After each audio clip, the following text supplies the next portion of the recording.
Nothing pretty. Not oil, and rust, and dirt, and grease. Raw and unfiltered steel industry and people behind. Hello everyone, my name is Anna and welcome to the Collectors Gallery and our new series, Let's Talk Art, where we have engaging conversations with artists, art writers, and other art lovers and professionals. And today we're joined by Brent Rambie, local contemporary artist who will be exhibiting with his first solo exhibition with us this September. Hello, Brent. How are you doing? I'm good. How are you? I'm good, thank you.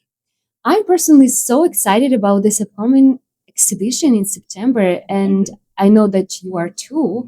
So today I want to ask a few questions just to get our audience a better understanding of your art. And before I start, I want to mention that your subject is quite unusual for average Alberta artists. What I want to say is that when people think of Alberta-based artists, they often picture beautiful landscape, mountains, nature, but your subject is very different. And I would love to know, why did you choose this subject and how did you get inspired and why did you choose to focus on this? Well, I didn't choose the subject. It chose me. I've been painting since I was a little kid. And when, you don't have any other inspirations, I had no other artists in my family, nobody that I could look up to at that time. You just more or less go it alone. So I was always in the garage growing up, working on motorcycles, working on cars, hanging around the train tracks, doing everything that little boys do. It influences you. I didn't see Pretty Mountain. I didn't see that. This is the stuff that I saw. And the older that I got, that I was working more on the vehicles and stuff myself, it started to influence how I paint. That's all I knew. And when I got old enough that I graduated from school, well, then there was no go out and make art a career. You had to get a job. So I just followed in my dad's footsteps, and I went to the steel mill.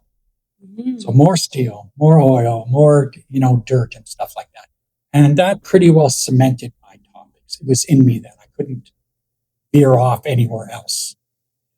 That's what I did. That was my mountains. That was going to be my topic. No matter what I really painted, still was in my artwork. So it's very interesting, this journey from steel worker to the artist. Can you tell me a bit more about it? Why did you choose to start to create art? Well, like I said, I was painting through the whole time I was still working. I was still always painting trains. I was entering competitions with it. I was trying to still do both at the same time. Mm-hmm. So I was lucky enough that I got to take a few years off and go to ACA because I thought, well, maybe I'll formalize it. And that's really where technically that I honed my stuff. But the art schools try to get you to try different things.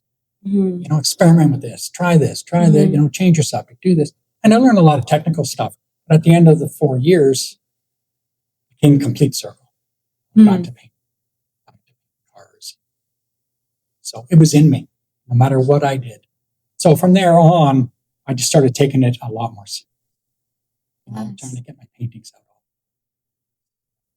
Yeah, you choose the life of the artist, but I think your connection to the steel industry still remains in your heart, and it's expressed great in your artworks. Your work gives us this glimpse of the raw and unfiltered steel industry and people behind.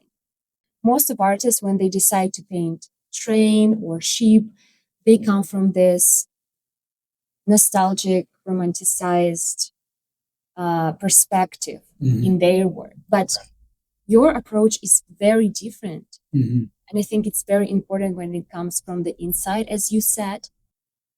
Why did you choose this perspective? Well, I know lots of train, and I know lots of industry painters. and they're usually just trying to glorify the image. Mhm.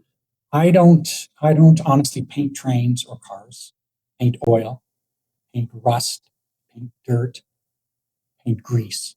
That's really. So when you go up to my paintings, you can almost smell the oil because it's in me. That's what's coming through my brush. Nothing pretty. You know, if you go in and into any garage, there's nothing pretty there. It's a garage. It's dirty. Lots of work. There's sweat. Trains, same thing. You know, they're not pretty. They're meant for labor. They're meant to do a job. And that's what I try to capture. Thank you very much, Brent. I also wanted to ask, maybe you want to share some of the new ideas that you are working on right now, maybe something that you want to explore in the future. Yeah, next year I'm going to focus more on the figure, and it'll always contain some kind of an industrial background or an industrial feel because that's what I do. Mhm. And I do, like a lot of figure. I have done a lot of commission, but even the commission stuff, there's a little something I put in that's gritty and dirty and stuff. But next year I'm going to focus. I know that some of your figurative works will be presented in the show, right? That opens September 13th at the Collectors Gallery. So we invite everyone to come to the show and experience Brent's perspective on this unique subject. Thank you for watching. Please like and subscribe. More art content video coming soon. And if you have any questions, please don't hesitate and leave your question in the comments below. I hope we will be able to answer it. Have a good day.